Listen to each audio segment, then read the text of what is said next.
Привет, это Георгий Албуров. Алексей Навальный вот уже 47 суток сидит в спецприемнике. Ну а я, пожалуй, заполню эту изрядно подзатянувшуюся паузу историей о нескольких очень важных и очень богатых людях, которых мы с вами содержим. Речь пойдет о главах госкорпораций. Мы обсудим не только то, что эти гениальные управленцы, получающие зарплату из бюджета, себе напокупали, но и то, как ради них буквально сломали государственную систему учета недвижимости и сделок с ней. Меня на эту тему натолкнуло недавнее расследование сайта Insider про новую квартиру Сечина. Перескажу вам его быстро. 2 месяца назад Игорь Иванович Сечин, бывший чиновник, а ныне глава Роснефти, то есть по сути чиновник, купил себе новенькую квартиру в районе Остоженки. Это так называемая «Золотая миля», самый дорогой и элитный район Москвы.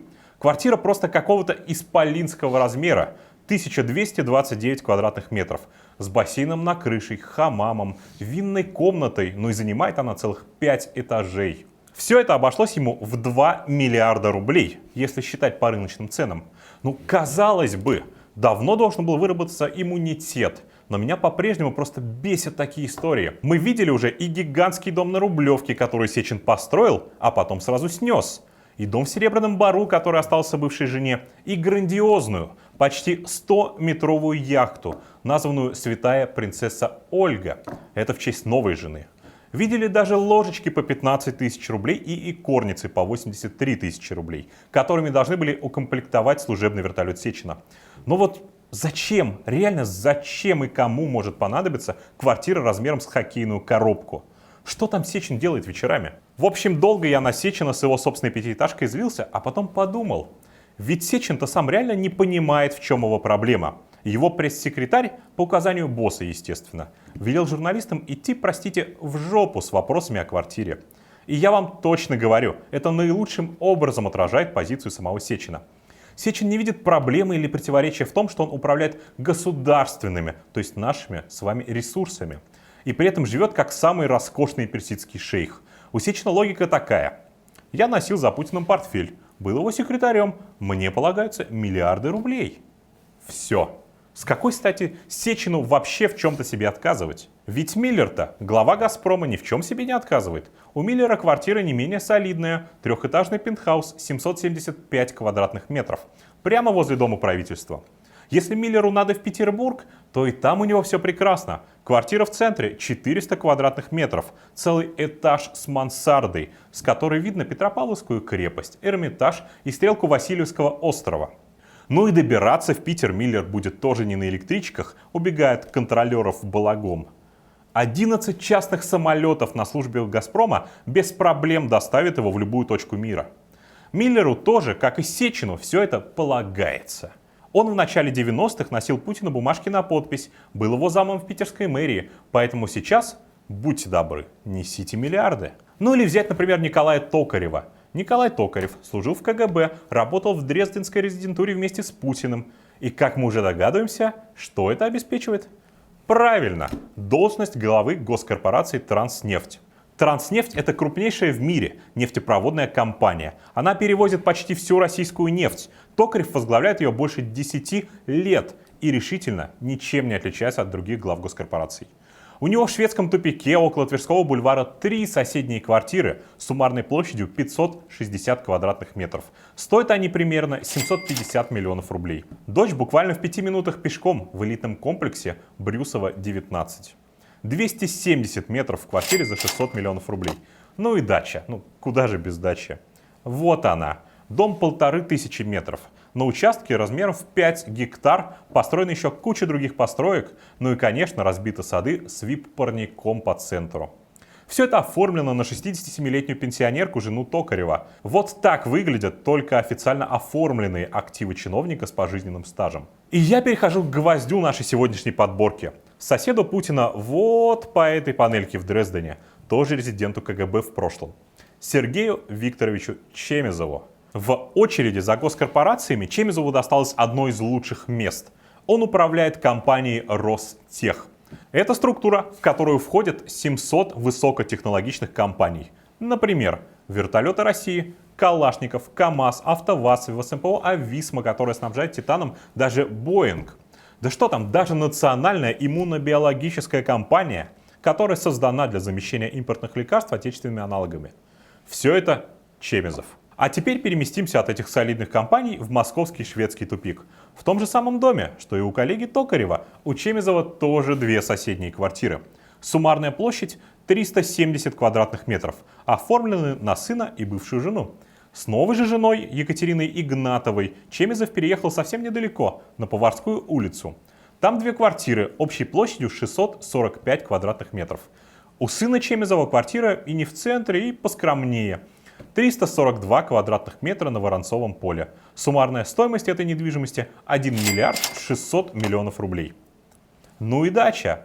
Одна у сына на Рублевке, в Жуковке, почти 700 квадратных метров, 400 миллионов рублей.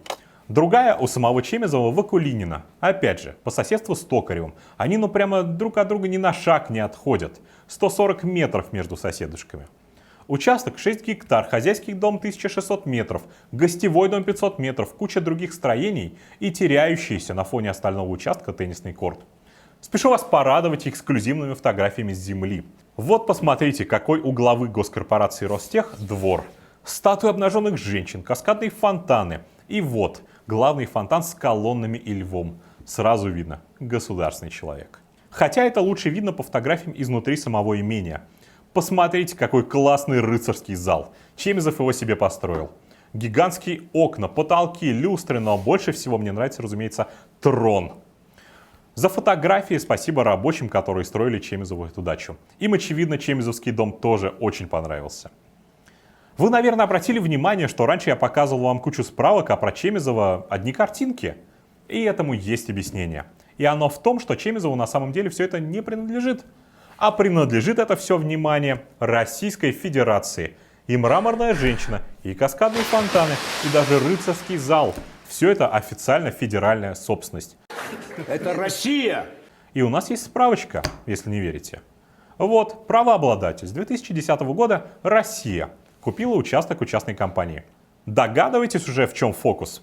Помните, Росреестр удалил информацию о недвижимости детей генпрокурора Чайки. Просто заменил их имена на всем известные ЛСДУ-3 и Яфьяу-9, над которыми мы тогда все очень смешно потешались. И вот подход поменялся.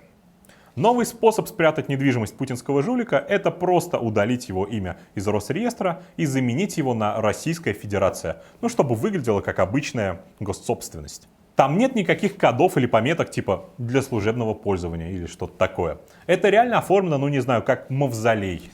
Чемезов при этом дачи и квартиры не продавал. Он продолжает ими пользоваться и их декларировать. Просто невозможно теперь узнать, где именно он живет.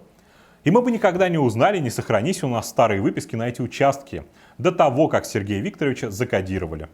Этим жуликам было настолько важно спрятать Чемезова, что они своими действиями буквально сломали Росреестр и вообще всю систему учета недвижимости. Объясняю. Имя Чемезова удалили, судя по всему, каким-то сквозным образом. Там везде, где был Чемезов раньше, теперь стоит Российская Федерация. И благодаря этому у нас теперь есть вообще фантастические документы. Смотрите, Российская Федерация дарит сыну Чемезова дом на Рублевке за 400 миллионов рублей. Или вот, квартиру в шведском тупике Российская Федерация передает в собственность другому сыну Чемезова. Мы-то разобрались и понимаем, что это на самом деле засекреченный папа Чемезов. Но давайте ориентироваться на официальные документы. Написано «Российская Федерация», значит федеральная собственность, значит будьте добры, отчитывайтесь, когда можно на дачу в Акулинино прийти погулять. Что происходит в рыцарском зале, когда удобнее подойти и обозреть другие интерьеры. А еще лучше объясните, пожалуйста, на каком основании Российская Федерация дарит суперэлитную недвижимость детям Чемезова. По-моему, это все тянет на уголовную статью «Присвоение и растраты госсобственности». Называешься Российской Федерацией? Разрушаешь государственные базы данных? Будь готов нести ответственность. А еще эта история, конечно, прекрасна в сегодняшнем информационном контексте. В течение одной недели мы узнаем, что российская власть прилагает 0 усилий на засекречивание всяких Петровых и Башировых и 300 других ГРУшников, что враг может их собственности и имущество, не прилагая никаких усилий, посмотреть. А вот дворцы друга Путина Чемезова нет. Чемезова спрятали профессионально. Вот такие приоритеты. Друзья, вы, наверное, утомились, я вас тут завалил элитной недвижимостью, но это даже не полный список того, что у этих чиновников можно найти в декларациях. Да не говоря даже о том, что они усиленно прячут о зарубежной недвижимости, всяких яхтах, офшорах, личных самолетах и других активах, оформленных на родственников. Это самая верхушка айсберга. Почти все вышеупомянутые чиновники оформили на себя и ничуть этого не стесняются. Я уверен, что мы еще много раз будем слышать истории про Сечин купил это, Миллер купил то, Чемизов построил другое. Будем удивляться, до какой степени надо было оскотиниться, чтобы выплачивать себе зарплату десятками миллионов долларов в год из государственного бюджета, в котором не хватает денег даже на пенсии. И каждый раз, когда вы будете их слышать, пожалуйста, помните, у этих людей нет ни копейки денег, не заплаченных нами с вами. Все вообще, что у них есть, у наших сегодняшних героев, они купили на деньги, которые достались им тем или иным образом из бюджета. Их биографии до боли похожи. Ни дня в бизнесе, ни дня в частном предпринимательстве и никаких навыков и достижений. Просто когда-то они очень давно познакомились с Путиным. Кто-то в Дрездене, а кто-то в питерской мэрии. Таскали за ним чемоданы и портфели, и бумажки. А теперь, вы сами видите, что теперь. Это даже не карьерная лестница, а какая-то карьерная ракета. Раз, и все сидят в мягких кожаных креслах руководителей крупных госкорпораций. Они используют Россию уже не только как кошелек, из которого можно взять деньги на очередной дворец. Они превратили государственные институты и ведомства в свой обслуживающий персонал. Росреестр у них в качестве секретарши на побегушках. Сотри имя здесь, поменяй там. Росимущество, по их указанию, работает фактически как какой-нибудь кипрский юрист-номинал, на которого можно записать что-нибудь особенно секретное. Но вы знаете, есть какая-то в этом всем ирония. Ведь, по сути, все их дворцы, яхты и самолеты действительно правильно было бы оформить в собственность Российской Федерации. С какой-нибудь пометкой типа «Временно оккупировано Сечиным», «Временно занято семьей Чемизова». И благодаря их новой системе шифрования через пару лет полрублевки окажется по документам федеральной собственности. Тем лучше. В прекрасной России будущего будет меньше волокиты с переоформлением. Закончим на этой оптимистичной ноте. Распространяйте этот ролик. Расскажите о нем друзьям и родственникам. Спасибо, что смотрите наш канал. Здесь говорят правду.